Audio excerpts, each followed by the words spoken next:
여호수아 1장. 모세는 여호와의 종이었습니다. 눈의 아들 여호수아는 모세의 보좌관이었는데 모세가 죽은 후 여호와께서 여호수아에게 말씀하셨습니다. 내 종 모세는 죽었다.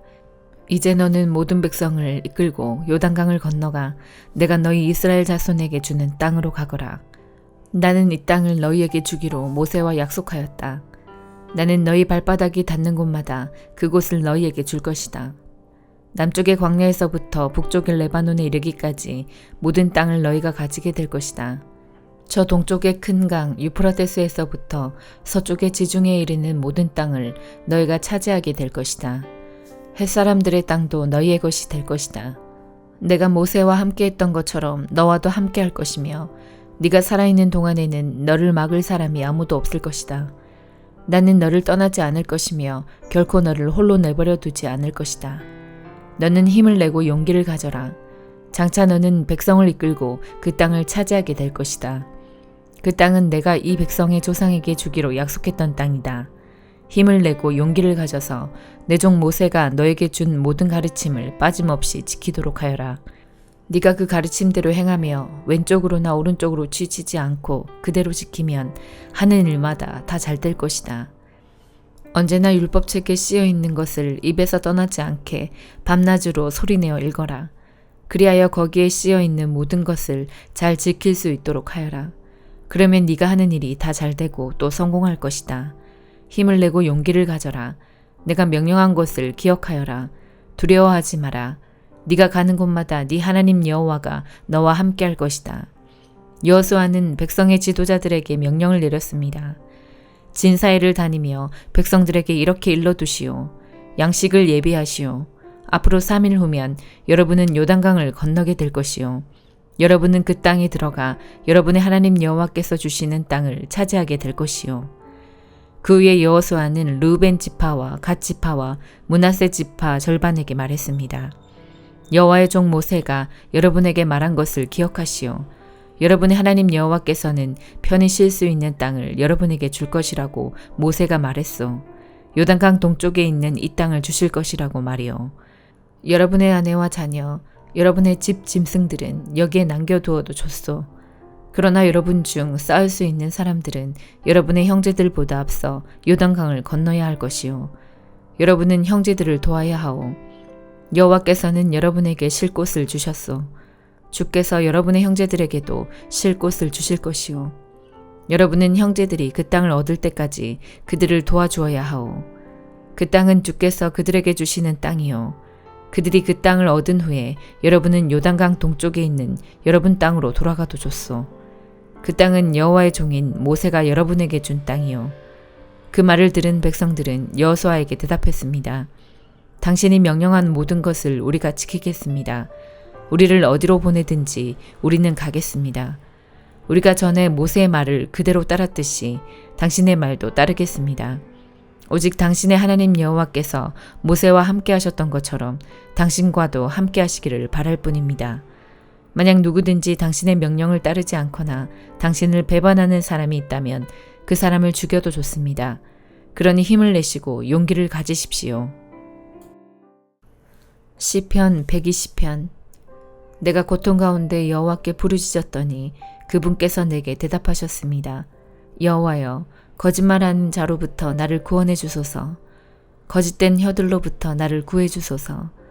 하나님이 너에게 무엇을 행하실 것 같으냐? 그 밖에 무엇을 더하실 것 같으냐? 오 거짓된 혀여, 주가 너를 무사의 날카로운 화살로 벌하실 것이요.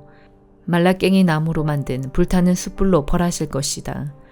내가 메색에 살고 있고 게달 사람들의 동네에 살고 있으니 불행합니다. 너무 오랫동안 살았습니다. 내가 평화를 싫어하는 사람들과 너무 오랫동안 살았습니다. 나는 평화를 원하지만 내가 말할 때에 그들은 싸우려 합니다. 시편 121편. 내가 눈을 들어 산들을 바라봅니다. 나의 도움이 어디에서 옵니까? 나의 도움은 여호와로부터 옵니다. 하늘과 땅을 만드신 그분으로부터 옵니다. 여호와께서 여러분의 발이 미끄러지지 않게 하실 것입니다. 여러분을 지켜주시는 그분은 졸지 않으십니다. 정말로 이스라엘을 지켜주시는 그분은 졸지도 주무시지도 않습니다. 여호와는 여러분을 지켜주십니다. 여호와는 여러분의 오른편에 있는 그늘이십니다. 낮에 태양이 여러분을 해하지 못하며 밤에 달이 여러분을 해하지 못할 것입니다. 여호와는 여러분을 모든 재앙으로부터 지켜주십니다. 그분은 여러분의 생명을 보호하십니다. 여호와는 여러분을 어디서나 지키십니다. 지금부터 영원토록 지키십니다. 시편 122편. 사람들이 내게 우리 함께 여호와의 집에 가자라고 말할 때 나는 기뻐하였습니다. 오 예루살렘이여, 우리의 발이 네 문 안에 서 있습니다. 예루살렘은 건물이 빽빽이 채워진 도시처럼 건설되었습니다. 그곳은 각 지파들, 곧 여호와의 지파들이 여호와의 이름을 찬양하기 위해 올라가는 곳입니다. 이스라엘에게 주어진 법궤에 따라 찬양하러 가는 곳입니다. 재판하기 위해 다윗의 집의 왕자들이 거기에 모였습니다. 예루살렘의 평화를 위해 기도하십시오. 예루살렘을 사랑하는 자들이여, 안전하기 바랍니다. 예루살렘의 성벽 안에 평화가 있고 예루살렘 성 안에 안정이 있기 바랍니다. 나의 형제들과 친구들을 위해 너희 안에 평화가 있을 것이다 라고 내가 말할 것입니다. 여호와 우리 하나님의 집을 위해 내가 그 집이 번영하기를 기도합니다. 이사야 61장. 주 여호와께서 내게 영을 주셨다. 여호와께서 내게 기름을 부으셔서 가난한 사람들에게 기쁜 소식을 전하게 하셨다. 주께서 나를 보내셔서 마음이 상한 사람을 위로하고 포로에게 자유를 선포하고 갇힌 사람에게 해방을 선포하게 하셨다. 또 여호와께서 자비를 베푸실 때와 악한 백성을 심판하실 날을 선포하여 슬퍼하는 모든 사람을 위로하게 하셨다. 여호와께서는 시온에서 슬퍼하는 사람들에게 죄를 뿌리는 대신 왕관을 씌워주며 슬픔 대신 기쁨의 기름을 발라주며 절망 대신 찬양의 옷을 입혀주실 것이다. 이제 그들은 의의 나무라 불릴 것이며 여호와께서 자신의 영광을 나타내시려고 심으신 나무라 불릴 것이다. 그들은 옛 폐허 위에 다시 건설하며 오래전에 망했던 곳을 다시 세울 것이다. 폐허가 된 성들, 오랫동안 황무지로 남아있던 곳을 다시 쌓을 것이다.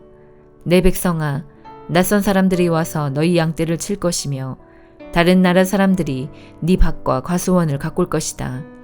너희는 여호와의 제사장이라 불릴 것이며 우리 하나님의 종이라는 이름을 얻을 것이다. 세계 모든 나라들의 재물이 너희 것이 되어 너희가 그것을 자랑할 수 있을 것이다.